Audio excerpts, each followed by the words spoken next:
This is Jacoby from Jalen and Jacoby. Jalen and I were in Bristol, Connecticut to appear on First Take, the greatest hosted show in the history of television. We enjoyed doing that. I hope you enjoyed us on that. But we will always leave you with a dope pod to step to. This dope pod is a little different, though. This is a podcast I'm on called The Nickel Package. Every Tuesday, I'm on the Tuesday edition with a gentleman from Ireland named Cian Fahey, one of the smartest football minds in the business. There are also other hosts that take the other days, Monday, Tuesday, Wednesday, Thursday, and Friday. It uploads every day. Make sure you subscribe to that podcast. If you don't want to hear me and a very intelligent and humorous Irish fellow talk about football, we'll be back with the regular Jalen and Jacoby episode tomorrow. If you want to hear one of the greatest podcasts that's ever been produced by mankind, stick around. The Nickel Package is next.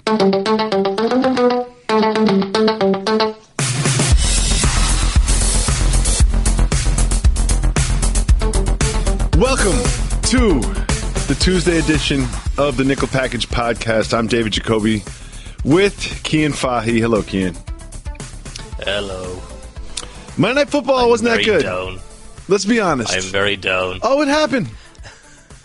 What happened? I watched Monday Night Football. So what time is it for you? The time isn't really a problem. It's like 1 a.m. till 5 a.m. But it's like when it's Tom Savage and Joe Flacco, it feels like 1 a.m. till next Thursday. And I woke up this morning and then I watched Blaine Gabbert and Blake Bortles. So I am living the dream job right now.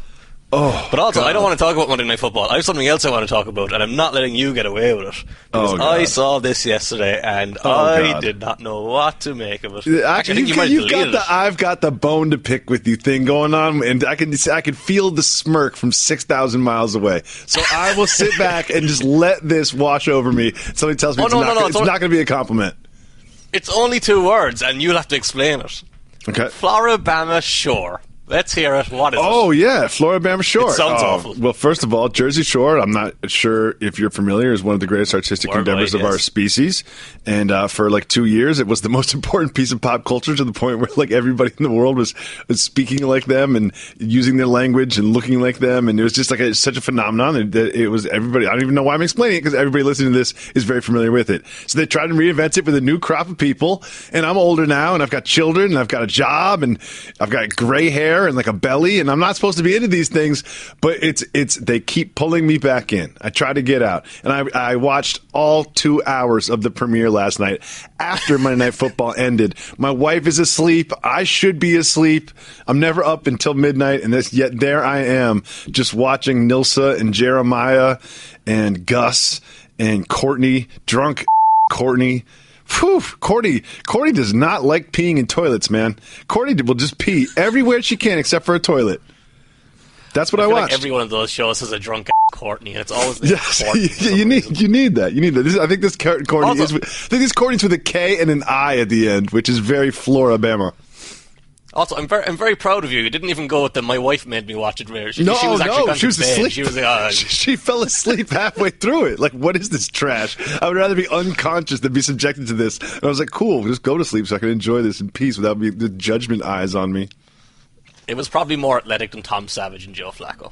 It probably was, but I think that like a good 30% of the NFL does come from this region of the country, and I'm not kidding. I'm not kidding at all. They could have a sponsorship deal with Roger Goodell could make a cameo. It'd be great. They should. Well, I think Papa John's is out, so Floribama Shore can be in. There you go. Monday Night Football. I guess we do have to talk about Monday Night Football. I mean, what is there to talk? I like watching Terrell Suggs do things because he's on Ballers a lot, you know. So there's like half of me that's like, Terrell Suggs was he ever not getting sacks for the Ravens like in my lifetime?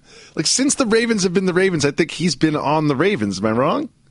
I don't have it in front of me. Wasn't he on Ballers on like a scooter as well, which is like because he had a blown Achilles? He's a little half scooter thing. He got injured on set. He's a reoccurring character on Ballers. He was like 32 or something at that age, and normally you blow an Achilles at that point as a pass rusher and your career should be over. But he's actually he's had a pretty good season. The kind of thing that I take away from that game though, and it's less about that game. Like, to be honest, even talking about that game just I know what you're going to say. You're going to say the punter is the best quarterback on the field. That was an amazing play, though, wasn't it? Because you never see. That wasn't even never terrible see those plays coverage. work out that way. Yeah. It was like he kind of had to put it where he put it, to make it all work. It was a nice catch. I was on board with that play. That's the most exciting thing that happened. You're Los Angeles guy, so like Johnny Hecker or Sam Cook. I don't even know what you're talking about. Johnny Hecker's the Rams punter who throws the ball all the time. Oh, come on, man. You think I know the punter and the Rams? You don't understand how this die easy fandom works. I just care about stars, and I can only name like 4 guys in the team that I fall in love with every year. That's how this works, I just care about stars. If that's why you're watching Alabama, sure. It's not passion. Yeah, there's some stars there. I think. Might be some breakout. Let's actually get back to my takeaway here and not talk about Jersey you don't want me Shore. to interrupt you again with some nonsense? Okay. Although we do have a Geordie Shore over here, which is just the same thing with English accents and a really heavy English accent. If you think I'm not familiar with Geordie Shore, then then you must be you must have a bad read on my media habits. Married life is fun, huh? If you think I'm at home reading the New Yorker all weekend, that's what my wife's doing. Yeah. Okay, so 6 minutes later, let's get back to Monday Night Football. The Ravens. The thing I took away from this game didn't really have anything to do with this game because now the Ravens have wins this year. They have 6 wins this year, so they're 6-5. The quarterbacks they've beaten: Tom Savage, Brett Hundley, Matt Moore, EJ Manuel, Deshaun Kaiser, and Andy Dalton. Like, that's a murderer's row of mediocrity, or what I tend to call the merry-go-round of mediocrity for NFL quarterbacks when they swap places, like Ryan Fitzpatrick and Josh McCown. And this is kind of why the AFC is such a disaster, because they are a playoff team, and the Jaguars, who just had Blake Bortles lose them a game, is another probable playoff team. The Tennessee Titans are going to be a playoff team probably, and they can't throw the ball with Marcus Mariota right now. And everything's a mess. There's more crying and things falling over and not working on this than there is on any Geordie Shore program. Well done. Way to tie it back in. I'm getting good at this. The game sealing sort of interception from Tom Savage was particularly savage. I don't think CJ was particularly open, but the ball was certainly not particularly close to him, no matter whether he was open or not. And the press conference, you sort of expect reporters to ask him about that play, and he really had to face the media. I just want to give a listen to that quickly. No one's here to. You good? Good. No questions? Good. Great. He walks into the room. Like, I've been in these rooms before. There's usually like 4 rows of folding chairs, and there's some snacks, and you wait around for the star to come out, and Tom Savage walks out. You can hear the PR representative be like, there's no one here to ask you questions. He's just like, we're good? She's like, we're good. He's like, all right, and then he walks off. I think that's worse than having to face rows and rows of media asking you detailed questions about how bad you are at your job. It's like when you're getting the silent treatment at home. The media's ghosting. Exactly. It's really bad. It happened to Eli Manning. It happened to Eli Manning last year, and Tom Savage at least was like, yeah, I'm gone, there's no one here. Eli Manning just stood there and kind of held his arms out and waited around and didn't do anything, and it was just stupid. Surprised he didn't have a prepared statement that he read from. That interception, though, that's kind of it's a situational awareness is something you hear a little bit about in the NFL with quarterbacks. It's pretty simple. It's, look, if it's 3rd and 4, you have to understand checking the ball down for 2 yards isn't a good thing. You have to try and get 5 yards. So in situational awareness in that situation, the defense knew that the offense needed a touchdown. So when the linebacker is playing underneath coverage and the tight end runs past him, oftentimes he would have to worry about the running back checking down underneath or underneath crossing routes. But when the offense has to go after a touchdown, the linebacker knows that he's not going to get beaten by underneath routes. And if they check the ball down, it's a win for you. So he travels with the tight end up the field, and Tom Savage doesn't adjust his read. He doesn't adjust to situation, doesn't show off situational awareness. So he throws the ball thinking he's got an open tight end, when the reality is he throws the ball straight to the defender. And it looks like it's just a really bad accuracy throw, but it's actually something that's more tied into a bad decision than a bad accuracy. Can we go to football analysis. I forgot about that. I enjoy it. Can we go to my my new favorite team, the Los Angeles Rams? Yes, sir.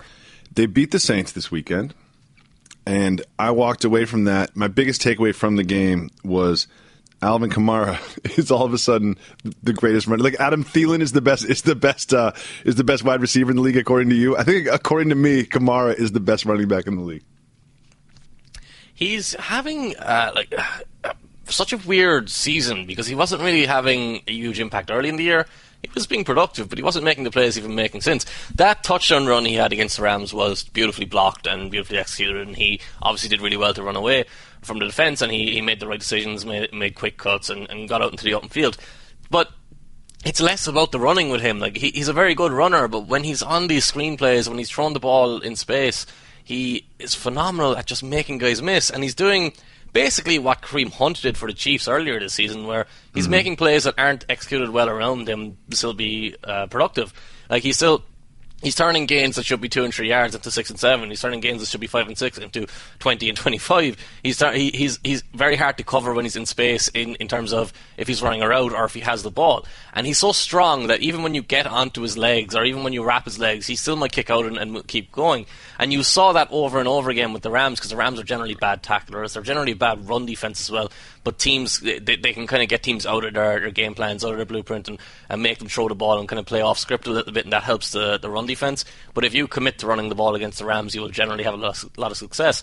So Kamara right now is filling a perfect complementary role to Mark Ingram, and maybe there's an argument that Kamara should be more involved, because I think he finished that game with 11 touches.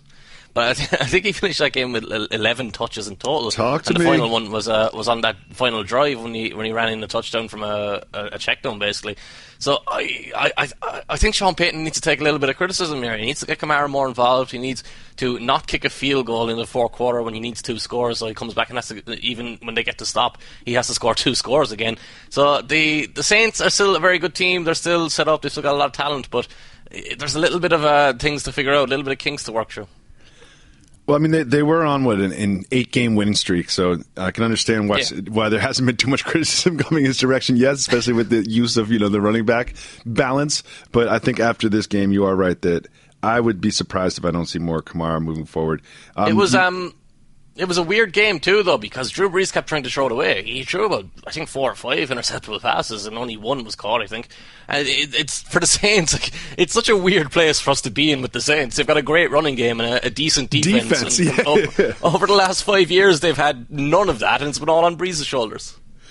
You mentioned the Chiefs earlier, and we celebrated them for the first 5 games, and then 2 weeks ago they lost to the Giants, and they just seem to be completely falling apart. What is happening with that franchise?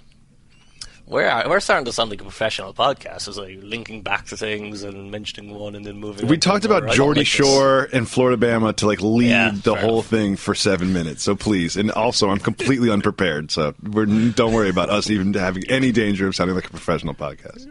Completely unprepared. What's new there? This game.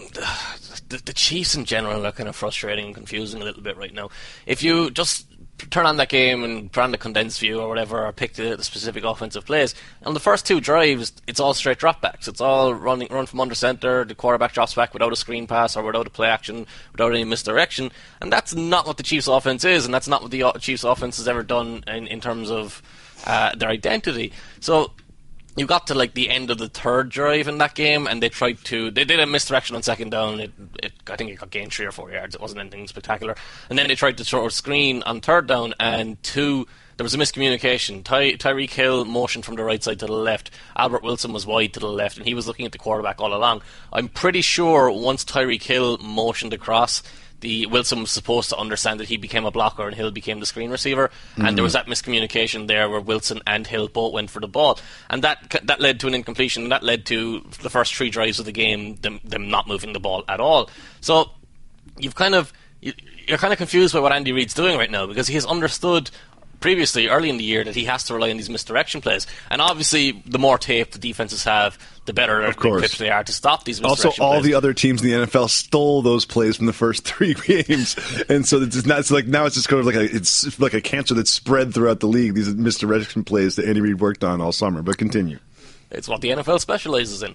But those misdirection plays, like, defenses are more prepared for them, but that doesn't mean they're not going to work at all. It doesn't mean they're always going to be shut down. They are still very difficult to stop. So what's going to happen now the last couple of weeks, and you saw it in New York, you saw it in Kansas City, Alex Smith has gone from being like an athlete in a specific system to a guy who has to be a more traditional quarterback, a guy who has to drop back in the pocket, manage pressure, make reads downfield, and that's just not what Alex Smith can do. He's never been that guy. There's one specific sack in the game where he drops back, looks at his first read, goes to throw the ball, panic or changes his mind, hesitates, holds onto the ball, then he drops his eyes, turns right, turns left, turns backwards, ends up running out of a clean pocket and getting himself sacked. And then at the end of the game, he's checking the ball down over and over when they're trying to come back. And he gets to the point where he has to make a slightly more aggressive throw and he gets intercepted. And that's just, Alex Smith's not really a quarterback. He's an athlete. He's a guy who he's like, when you talk about Tyrod Taylor, Alex Smith is basically the same kind of thing, except a little bit more reckless when it comes to playing outside of a situation that's comfortable. Like when he is behind the down and distance and has to make a throw, it's just not going to work. They had one touchdown drive in that game at the start of the third quarter where they were using all the misdirection plays. They were using the screens, they were using the play action, they were getting players into space and easier throws for Smith, and it was easy, and it looked like what it has looked like early in the year, and it just feels like they've gone away from what's worked for them for the past 5 or 6 years. And a big difference actually that I should mention is the defense now is nowhere near as good as it has been in the past. So it's a lot when they have these games where they struggle on offense. It's a lot harder for them to still win games. I play fantasy, but I'm just not good at it. So by this time of the year, I don't care about it anymore. But Kareem Hunt was this sort of like huge deal, and he just seemed to have disappeared in the last 3 weeks. Can you sort of understand that and diagnose why that is? I think it's as simple as he's been worn down a little bit and the offensive line isn't blocking great. But like that's going to happen. He was being used a huge amount, but he's still playing really well. He's still a really good running back. He's just gone. This is kind of the perception idea. He's gone from being phenomenal, being like a guy who breaks 3 or 4 tackles, like we were talking about Alvin Kamara, breaks 3 and 4 tackles and breaks off a 20-yard run, to a guy who maybe breaks 1 tackle, breaks 2 tackles, and does that just to get back to the line of scrimmage. So. And then you incorporate the whole idea of the lack of misdirection and creating leverage for your offensive linemen, so it's easier to create running lanes. He's still a phenomenal player. You can't point to him and blame him. If you want to point any fingers and blame people, it's the offensive line. It's just not that good. And like they have talent there. Mitchell Schwartz at right tackle is good. Mitch Morse at center is good. Eric Fisher is fine at left tackle. But they don't have great players there. It's not like the Eagles' offensive line where they're going to absolutely dominate matchups every single week. So you look at the Chiefs team, who I'm going to say now look like they're not going to be in the playoffs. Like, how do you see this shaking out? You see the Chargers winning that division? I just want to check the standings beforehand because I don't have them in front of me. What, you want to bring facts into this? Well, if you're going to ask me about the specific things here, like I do have some sort of a reputation as a football analyst. That's fair. That's fair. We can't all just go. You've earned it. You've earned it. It's a lot of accent. It's a lot of accent. Let's be honest. It's pretty much all accent. I like it though. The TV career is going to kick off and everything's going to go. I'm on board. No, I like the problem is the Jaguars and the Titans are both a game ahead of them. But after that, the second wild card is kind of there, unless you think the Texans are 4-7, they're out of it. No. So actually, let's just go through it. The Texans are 4-7, they're out of it. The Colts are 3-8, they're out of it. The Browns are obviously out of it. The Bengals are 5-6, they're out of it. The Chargers are 1 game back. The Raiders are 1 game back. The Ravens are on the same. They're 6-5. The Bills are 6-5. So you're kind of competing with the Ravens and the Bills. So if you want to get in the wild card.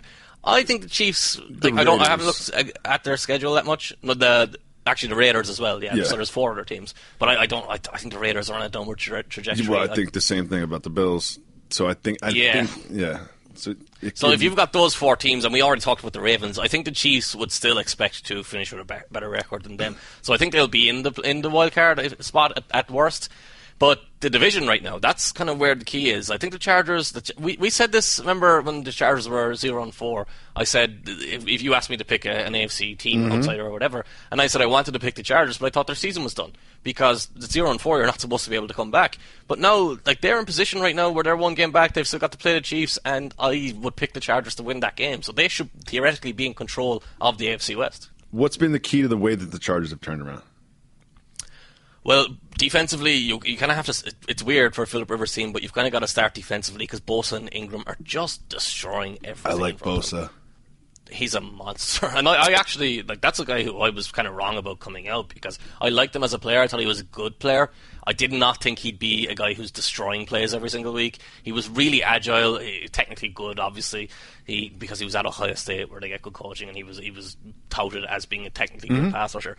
But I did not see this explosiveness in him. I did not see this ability to overwhelm guys physically, and he's making NFL offensive linemen look like college offensive linemen, and he's doing it every single week. And you've kind of got this perfect complement on the other side in Melvin Ingram, who is explosive and who can get around the edge. He's a smaller pass rusher, and he kind of gets knocked for being a smaller pass rusher, but that helps him get leverage a lot of the times, and he still holds up against bigger guys, so there's no real concern with him in terms of his skill set. And we talked about their linebacker core actually with Jack Wang a couple of weeks ago in an interview, and the linebacker core has been good enough. It's not great, it's just good enough to get by. They kind of say the same about the safeties, but Casey Hayward at cornerback has been phenomenal again this year, and he's having another great season. Even without Jason Verrett, they're getting a lot of they're getting a lot of good production out of their cornerback positions with that pass rush. So defensively, they've taken a big step forward. Offensively has been a really big change in terms of how the offense is run. His name escapes me right now. I better check it because if I get it wrong, everyone stops listening to the podcast if you get a name wrong. We've never gotten a name wrong on Jalen. No, or a fact. It's never happened. Yeah, everyone just unsubscribes immediately, and they do. Really, trust me, these things are really important. Well, it is when you're getting the two new black head coaches confused for each other all the time. So now it's a race thing. Oh God, we're all getting fired. Oh God. Anyway, no.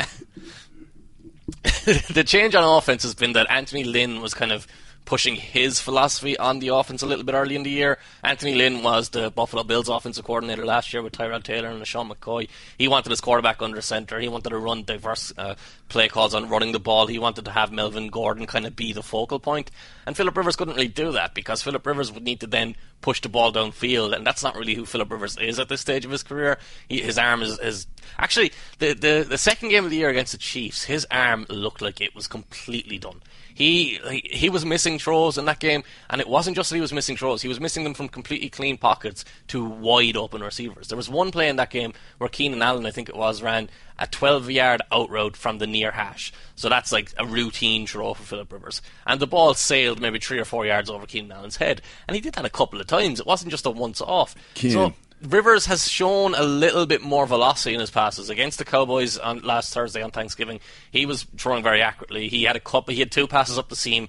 Both of them should have been intercepted, but both of them were decisions. They weren't arm strength issues, they weren't accuracy issues. So that's kind of a good sign because you don't expect Philip Rivers to continue doing that. So if his arm is lively enough and if Keenan Allen continues to play how well he has, and Hunter Henry is still that mismatch player over the middle, Travis Benjamin is still capable of explosive plays, Melvin Gordon is still capable of explosive plays, they have a huge amount of talent, and all those predictions from before the season where everyone thought the Chargers were going to be a really good team, they might start looking a little bit better again after looking at complete trash in the first month of the year. I honestly thought 3 weeks into the season, I was like, now I understand why Philip Rivers didn't move to Los Angeles, because this is his final year. He's not going to play next year. He's washed up.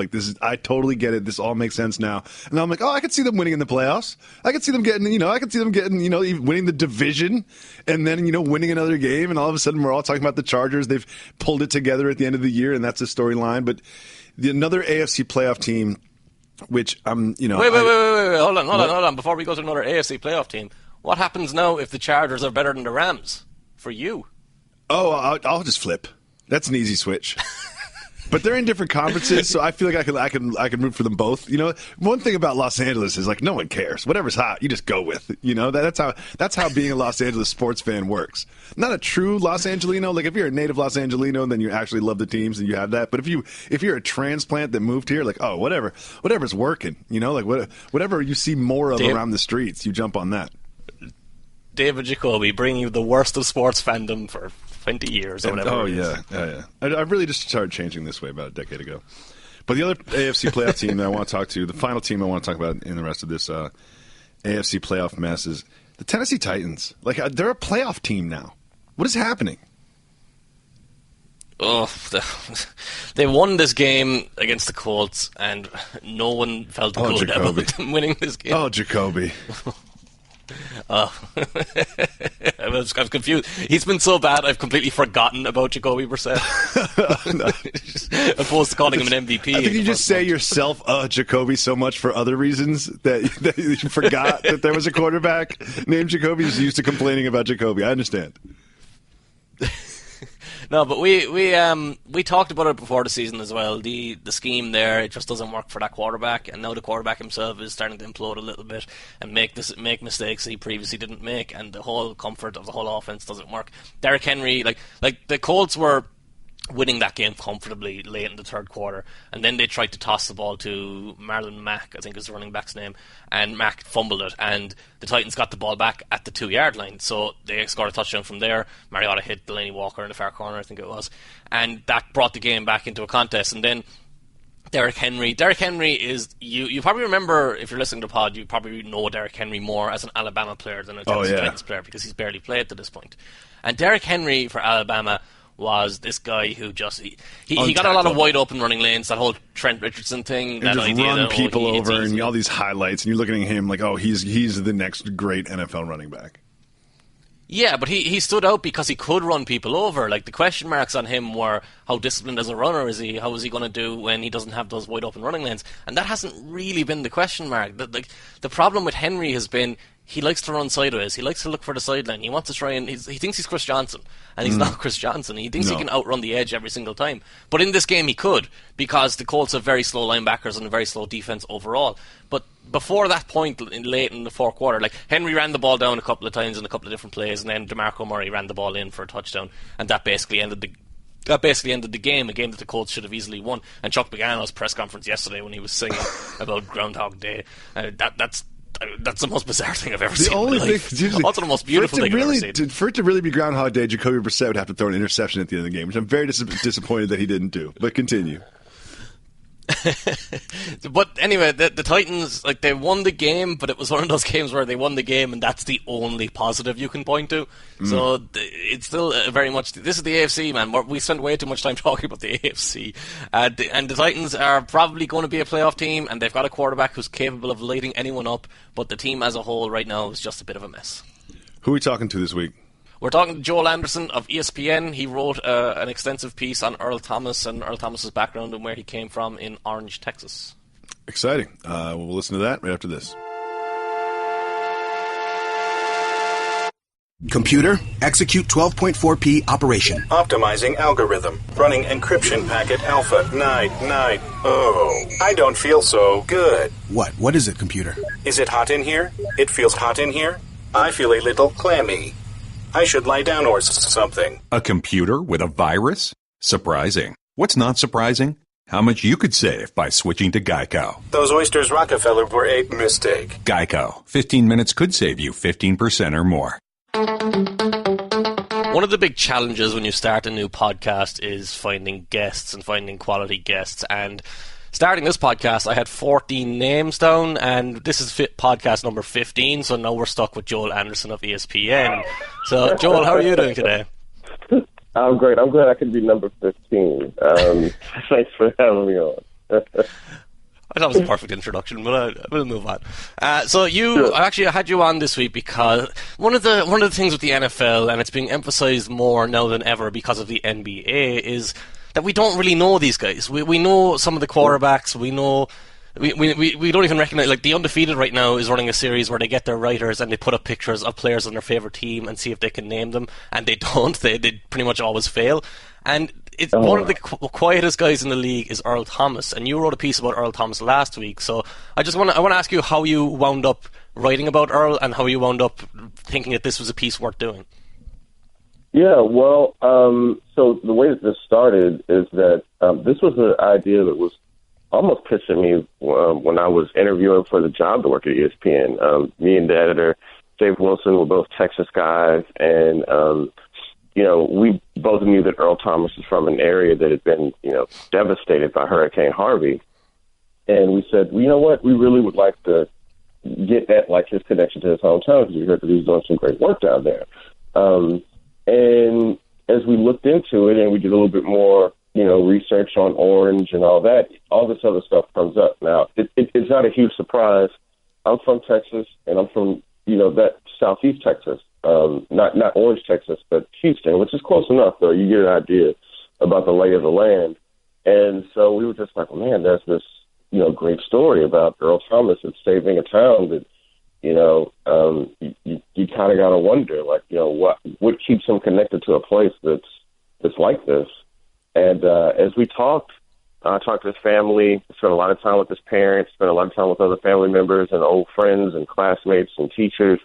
You just get the sense that this was a guy that, it developed a lot of devotion to that place through his grandfather. So that's kind of how it all sort of flowered, right? We just really wanted to get at some of that. So one of the quotes that stood out for me from the piece, and I thought there were actually quite a few good quotes in it, but one of the quotes came from Richard Sherman, who you mentioned in the piece that Richard Sherman had visited for one of the football camps along with, I think it was Cam Chancellor and other Seahawks players. But the quote he had about Earl Thomas was, he came from a place not a lot of people get out of. And that's kind of something you hear about different players, especially in football, where you hear about, they came from poor conditions, they came from a place where football was their only way out. But we kind of hear that and then we leave it at that. Like, we don't kind of dive a little bit under the surface more. And you were obviously there, and you're obviously familiar with Texas in general, but you kind of got into a greater detail into why Orange had such struggles and why the people there struggle so much. Well, I'll one thing that I'll say is that, and it's crazy because Earl Thomas is going to be a 6-time Pro Bowler. He's a Super Bowl champ. He was a consensus All-American. And if you ask anybody from that town that went to that high school, is Earl Thomas the best player to ever come out of here? They're like, well, I don't know. He's probably top 5. And it's like, this is a town, the only other notable NFL player is former Dallas Cowboy Kevin Smith. He played for the Cowboys throughout the 90s. And to put that in context, Earl Thomas is top 5 in the NFL right now. Yeah, right. Exactly.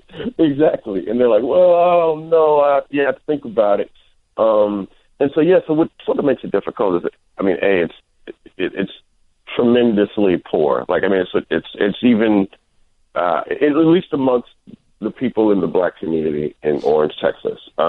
It's an area that's sort of stuck in this like petrochemical corridor of the state. So there was at a time really good jobs there. People that, had, great working class jobs and they could retire. They worked at the DuPont factory. They worked at the shipyard. Over time, a lot of those jobs went away. So what you're just stuck with is where people were there for these jobs that are no longer as well paying or that are not even there anymore. So it's poor. The school district is been threatened to be taken over by the state a number of times, and so people aren't necessarily getting a great education there. And it's just a really difficult place. With all that, without a lack of opportunity, without a lot of jobs, without great education, there's just a lot of poverty and people that there's not a lot of ways out of that town. And so, talking to one of the assistant principals at that school, he's a guy that played college football somewhere else, and he just said, you know what, man, a lot of these kids here, their grandparents are their parents. Their parents are either they're in prison or they're dead, or it's just unbelievable. He'd only been there maybe a couple of years, and he just said, what, I deal with so many kids who are being raised by their grandparents because their parents just aren't here anymore. And so it's a tough place. There are a lot of tough places. I've reported from a lot of tough places, but Orange is particularly tough in that way. And Earl was, if I have this correct, because I think there was like an Earl 2 and Earl 3 and Earl 1, so I wasn't 100% sure. But Earl was raised by his grandfather then? No, actually, so his father was there. His grandfather was the patriarch of the family, though. He moved to Orange. He set up a church there. He was very active in the community. So he's like this big, overbearing presence, and that probably is what comes through in the story. His dad was there. His dad, in fact, was a pretty good athlete himself back in the day. Like, he was a long jump state champion in Texas, and got a scholarship to a small little college in Austin, not the University of Texas, but it was a small, historically black college. Didn't last long. He got his girlfriend pregnant and had to move back to Orange, and took care of his family from there. But No, his father was there, but his grandfather was a huge presence in his life, in Earl's life. And, you know, he would take Earl to church with him and make Earl play the saxophone or drums. He was, you know, Earl the third, the Earl that we know, the one that plays for the Seahawks, was just always constantly with his grandfather. So he just had a tremendous, an outsized influence on his life for what you would think a grandfather would be. I was suddenly picturing the Legion of Boom as a jazz band there or something. Yeah. Earl can play the drums. He can play the sax. He can play the organ. I think he said he can kind of mess around on the piano a little bit too. These are all like instruments he taught to play himself. He is not like he had like music lessons or anything. He's apparently a really, really talented musician. And he can literally line up in any position on the football field as well. So he's one of those people who's just really, really good at everything. But I do want to get back to this church and his relationship with his father and his grandfather, because when you read through the piece, you kind of expect to be talking about Earl Thomas, but if you have an idea of how Earl Thomas's personality is, you also have that little suspicion moving in where Earl Thomas doesn't want to talk that much. So I kind of assumed you would have branched out around Earl Thomas and what was around him growing up. But the church kind of seemed to be the point that you came back to all the time, the point of emphasis, and not necessarily in a religious sense, but in a community importance sense. When things went wrong, this seemed to be the place where the people went to, and where Earl Thomas's grandfather seemed to be kind of a leader in not just his own family, but in the wider community. Yeah, well, I mean, just as a point of reference for my reporting, when I was trying to meet the family, when I was like, you know, I need to talk to somebody in the family, like, and make contact there, I went to a church service on a Sunday, and so I went there, and his uncle is the pastor of that church now. His uncle, who's my age and played college football too, and looks just like Earl. His mother was at the church. She did a little presentation, and she's a secretary there, and a lot of his uncles were there. So I mean, like, that's a place that his family still gravitates toward. It's like it still occupies a huge role and like his family's connection to that community. But yeah, I mean, if you go to that neighborhood, there's not much over there. It's not like there's stores. There's not, grocery stores. There's not even really a school in that little neighborhood area. It's just that church. Across the street is a housing project, and then there's some other houses around there. But it's just there's not a lot over there, so people have kind of come to rely on that church, as an institution there. And I'll say this. So Earl was telling me that when he was a kid, his grandfather would take him out on, several nights a week when they didn't go to church, and it was called Christ for Crack or something like Crack for Crack. Something. I'm going to get it right. I think it would be Crack for Christ rather than Christ for Crack. Yeah, you're right. Yeah, it wasn't a recruiting, a drug deal, business. But it was like they would pick up crack addicts and like minister to them and like try to get them help. And, when Earl was little, and Earl said, I didn't quite understand what these people were going through, but like his grandfather would really like go out to these people and try to get them help. And that's the sort of like community mindedness that they had. So yeah, man, you go there now, and that family is still really connected to that church, and it's no wonder that when there was when Hurricane Harvey hit, that people turned to that church to get the help that they needed. You mentioned a hurricane, but Hurricane Harvey it's not like the first time that's happened in Orange. This is a recurring theme in Orange, and they're constantly being hit with kind of natural disasters, I suppose. Yeah, no, absolutely. So you have Rita, which happened in 2005, and Rita was a hurricane that actually devastated Earl's own home. His home got destroyed by Hurricane Rita in 2005, and so that they had to move into a Motel 6 for a while, and then they were living in a FEMA trailer for that time, and that all lasted about a year. So this was like this was when Earl was in high school, and he was doing this, and but for that year, he talks about going over to the Waffle House. And they basically had to eat. I mean, that's how they made it through that year.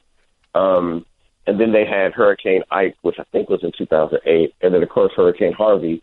So this is an area that's really vulnerable. It's like right on the Texas-Louisiana border, and it's right near the Gulf Coast, or the Gulf of Mexico. And so, yeah, it's just in a really, really vulnerable position. And so, like a lot of places along the Gulf Coast, they're always just sort of having to decide, hey, look, are we going to be able to stick it out? Is this a place that's going to be able to make it? And you wonder after Harvey, like how people are going, if people are going to come back. I mean, this is a place that was under like 3 feet of water. So many people haven't moved back yet. It's just, and then there's a place that there's not a lot of jobs. The school, it's not like the schooling is great. There's not a lot of things keeping people there. So you kind of wonder how long people will be able to stick it out, and especially if there's another storm. It'd be really difficult to see people sticking it out again, but people are determined like that, right? But you mentioned he lost his home in 2005, and one of the kind of brighter elements of the article, I suppose, one of the less harsh details was that Earl was able to build a new home for his family back in Orange, and that home has actually withstanded the hurricane last year, and he's actually that's freed up his family to help other people and continue doing what they were doing in the church. But I think that losing your house is obviously a major thing, and maybe it's trivializing it a little bit, but the timing of it kind of stood out to me, where he's losing his house for a year in 2005, so Earl Thomas is 15 at that point. This is around the time when he's starting to look at college, I assume. This is around the time when Texas must be closing in on him at this stage to become this star college athlete. Yeah, no, they were recruiting him. I think the assistant, and for Texans might know this name, Oscar Giles, was the guy that was in on the recruitment of Earl. And so if you read old stories about them, they talk about we had to meet him up at the motel, or people were really worried about hey, is he going to move, or where's he going to go? This was like a really these were the formative years of his high school career. And he's living out of a Motel 6 for a year. So, yeah, man, it's kind of you don't want to draw too much up from it, because there were a lot of people that had to deal with a lot, right, during that time. But that he was able to sort of put that aside and still excel. I want to say I can't remember if this is his junior or senior year, just off top, but his junior and senior year, they only lost 4 games, total. And almost, I think they made it to the state semis his senior year. So with Earl as the centerpiece of that, Earl was a running back and, defensive back. He did it all, right? So, yeah, man, this is a kid that, he clearly was able to compartmentalize and still excel on the football field. And, I mean, that's kind of, it's not a surprise that he is where he is, if you think about where he came from, and we had to overcome to get there. In general, I feel like he's kind of always been this superstar athlete, so I can't imagine what he was like in high school. It must have been absolutely because you've seen the videos of Adrian Peterson and guys like that who are massive. Yeah. But Earl, I presume he didn't stand out for his size because he's not big now. So I imagine he was just phenomenal and all over the football field in general, just taking over. Yeah, people talk about his speed, right? Back then, he was just incredibly fast and incredibly instinctive, and that's something from watching film. That Earl just seems to be able to diagnose plays, and he knows where the ball is going to be. So you combine his instincts with his speed, and it's amazing. And I'll mention this: he was also the starting point guard for their basketball team when they went to the state semis. Now this isn't a school that's known for having a basketball power. But he averaged 9 points a game, 4 assists, about 5 steals, playing point guard for a team that went to the state semis. So that just kind of gives you an indication of the athlete that he was. He could do, I think he played baseball too and was pretty good at it. Ran track, obviously, because everybody that plays football in high school runs track, if you're an athlete like that. And I think once he qualified for state in a few events. Yeah, man, he's overwhelming. But again, I'm telling you, man, down there, it's really hard to impress people. Earl's high school coach, believe it or not, coached Adrian Peterson in high school. He was at Palestine High School for a couple of years before he came back to West Orange Start. And so it's just I'm trying to be hey, can you just tell me how great Earl is? Give me some context. And he's I coached a guy you may have heard of called Adrian Peterson. You know, he's just, you know, and he's listing off all these other dudes. And so it's like, although they're very appreciative of Earl and they're very proud of him, they won't give him the props of being like, yo, like he's overwhelming. It was amazing to watch him play. They just don't do that. Are you sure it wasn't that other Adrian Peterson who was like on the Bears practice squad at the same time as Adrian L. Peterson? Yeah, that dude was awesome too. Georgia Southern or something like that. Yeah, nah. Actually, one of the just because you mentioned that, just because like that idea that Earl like isn't like he does a football camp there every single year, and you described it as the city's signature event, and obviously that's huge. But one of the things you also mentioned that kind of stood out to me, and it kind of runs a little bit in that line of he's not idolized where he is. But you mentioned a place called Vidor. I'm probably pronouncing it wrong. Vidor, maybe. Oh, Vidor. Yeah, Vidor. Yeah, and you mentioned that it's obviously a violent place, is how you described it, and kind of a dangerous place in a general sense of it. And Earl, I'm guessing the way just my way I received this interaction was you kind of mentioned the place to him, and the quote response, "I'm not going over there," even as this Texas superstar, even as a Seattle Seahawks superstar, as a Super Bowl winning safety who's recognized as a great all over the country, and he would be fearful of going to a place like this. Yeah. Let me just for a second. I don't want to bore people with the context of Vidor, but Vidor, when I was a kid growing up in Southeast Texas, Vidor was like a reputed sundown town, and in 1993, they tried to integrate the public housing. Like the federal government was like, hey, we're going to take away your town. We're going to take away your funding if you don't integrate your public housing. It was a town at the time that literally had 0 black residents out of about 10,000 people. And what happened was at the Klan March, they tried to move these people in, and within a few months, they had run those people off. And so they didn't have black people live in Vidor up until later in the decade. And then I think in the most recent census, Vidor, out of, like I said, it was still about 10,000 people. They only had 13 black residents, right? So it's a place that is well known throughout that part of the country that, like, yo, do not stop there for gas. Do not, don't be caught there after dark. Now, the people that live there are adamant about the fact that things have changed. That, oh, man, I promise you, we treat people, respectfully now. We've got plenty of black people that live here. There's someone on our football team, blah, blah, blah. But it just, even if that were true, they just have not been able to do anything about their reputation. So to bring Earl into that, Earl is a dude who is, kind of guarded. He's not. He'll open up to you if you get Tom around him, supposedly. But like he's just a guarded dude, and he has people he hangs out with, and that's about it. But apparently, his father goes down into Vidor and goes fishing with some people or something. His father's kind of an outgoing guy, knows everybody. And so he goes over there. So that's how that came up. We were just talking about, like, who is it? Like, tell me a little bit about your dad. Your dad is kind of a crazy guy.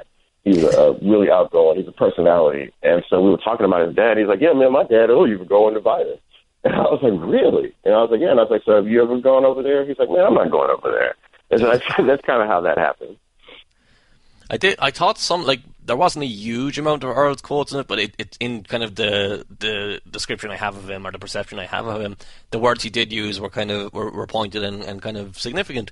And it felt like when he was talking, like, that there was a little bit of resentment that had grown towards, maybe not resentment might not be the right word, but a little bit of a reluctance. Like he said, he wouldn't move back to living in Orange. He said, like, going forward, he doesn't really grow as much when he goes back there. And how did you interpret that? How did you receive that?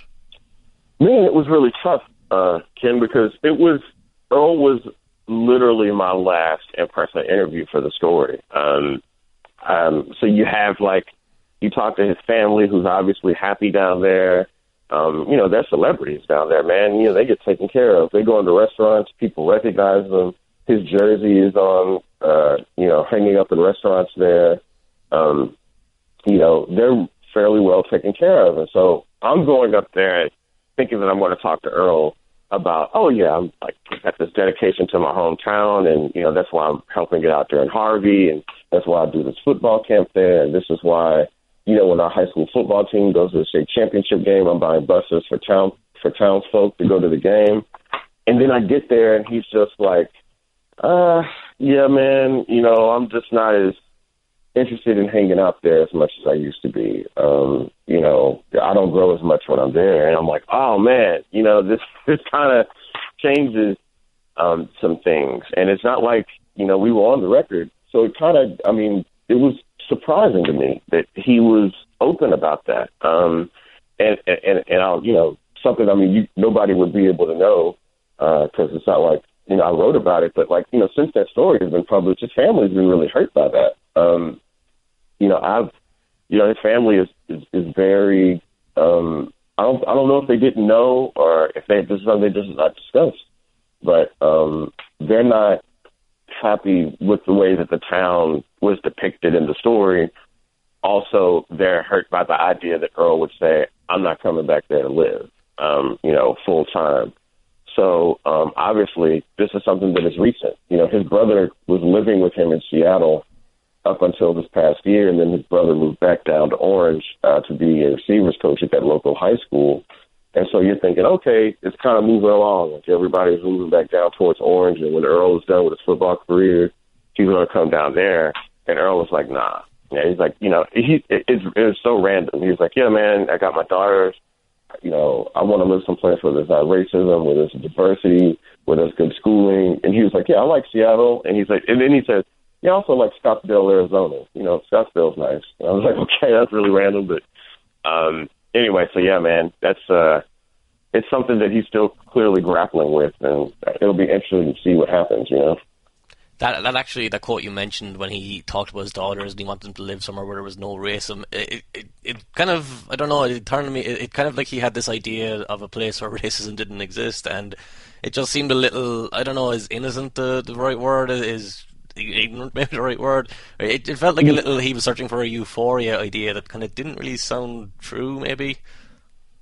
Well, I'll say this. So when you're writing when I was writing that story, I wanted to be like, well, how can, every city has its problems. There's not a city in the country where people that are marginalized or feel marginalized don't have some problems with it. And they'll say, hey, look, there's some issues with racism or sexism or, whatever. And I spent enough time reporting in Seattle in the past to know that there's a lot of inequity there, right? But there is something different to Orange. You go down there and it feels like, Tim, do you know In the Heat of the Night? Are you familiar with that show, Carol O'Connor and No. Howard Rollins? No, you don't know. Listeners will be, so that's okay. Okay, yeah, right. Well, you can go look it up. I'm an old person. So, and I watched it with my nana growing up. But it feels like that, like a southern town that's just kind of stuck in its ways. It's kind of grasping for a new identity. And so it's different. Even if Seattle and Scottsdale have their problems, they're still cities that are sort of thriving, and they've got some diverse populations. Whereas that's just not ever going to happen for Orange, unfortunately. In the Heat of the Night, 96% on Rotten Tomatoes, so maybe it's a good show. I'm telling you, it was a movie too. So it was a movie and a show, but the show was. I'm not going to say it was good but it was on when I was a kid, so I never chose it. There wasn't a lot of options. Yeah. Actually, I do have to, and we're running long, but I do have to mention one thing beforehand, because there was another quote in there, and it's a little bit more trivial again compared to the actual meat of the story, which was about Orange and the way he grew up and the state of where he lived. But when he actually got to talking about football and talking about the Seahawks and talking about the NFL, he said, I'll get the exact quote, "Even on this team, they don't respect me like they need to." That quote was kind of very significant in the sense that he seems to think the Seahawks don't appreciate him enough.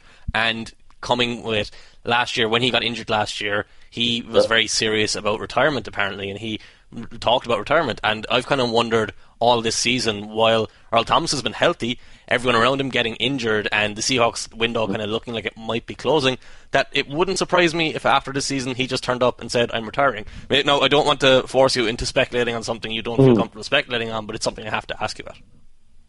No, so yeah, that surprised me too, but he was sitting in his room. This was the week after he had that hamstring injury against the Texans. So clearly he was frustrated, and he was going through it. Like he just has not had a lot of injuries in his career, and talking to people around him, like that's just something that he's really had to struggle to deal with, and so that's made him think about, what I call his football mortality. I don't know that he would retire, but he did say, I could go ball somewhere else, no problem. Like that's something that he told me. He was like, so if it comes to that, if I have to go somewhere else to play, I'll do it. Like that's just the business. So I do think that he's kind of coming to grips with the idea that he may not be, that either the Seahawks are not going to be what they were, or that he may end up somewhere else, or, that the Legion of Boom as we know it probably is not going to be, it's probably not going to be there the next year. That there'll be some changes. They're getting old now, right? So I certainly got the feeling that, he's prepared for the next stage of his career, whatever that is.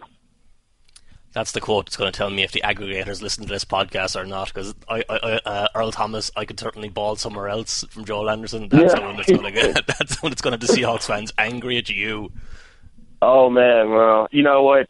People have been mad at me about this story already, so I guess it's they'll have to get in line, man. I've been mad at you long before this story, though, so that's okay. Yeah, all right, I'm impressed that we got through pretending that we liked each other long enough for this to happen. So I'm glad I could do you a favor. I had a 30-minute time limit on being nice to you, and we're coming up on it. So, anyway, you can find the story on ESPN.com. It's in the magazine as well, is it? It is in the magazine. I haven't seen it yet, but it is in there. Yes. And it's by Joel Anderson on Twitter, BY Joel Anderson, I believe. So, thanks for coming on, man. This was pretty much everything we were looking for, the detail in the story, and just the general access to an NFL player who isn't a quarterback at this stage. Basically, you and Mina are the only people who have done it in recent times, as far as I can tell. So this was great, man. No, man, thanks. I was glad I got to do it. Thanks for having me on, man. Thanks for listening to the show this week. Thanks to Joel Anderson for joining us to talk about Earl Thomas. Jacoby and I will be back next Tuesday, and we'll be recording the podcast together from Los Angeles, so don't miss it out. Thanks for listening to The Nickel Package. For more from David Jacoby, listen and subscribe to Jalen and Jacoby. Available in the ESPN app and in Apple Podcasts. The Nickel Package.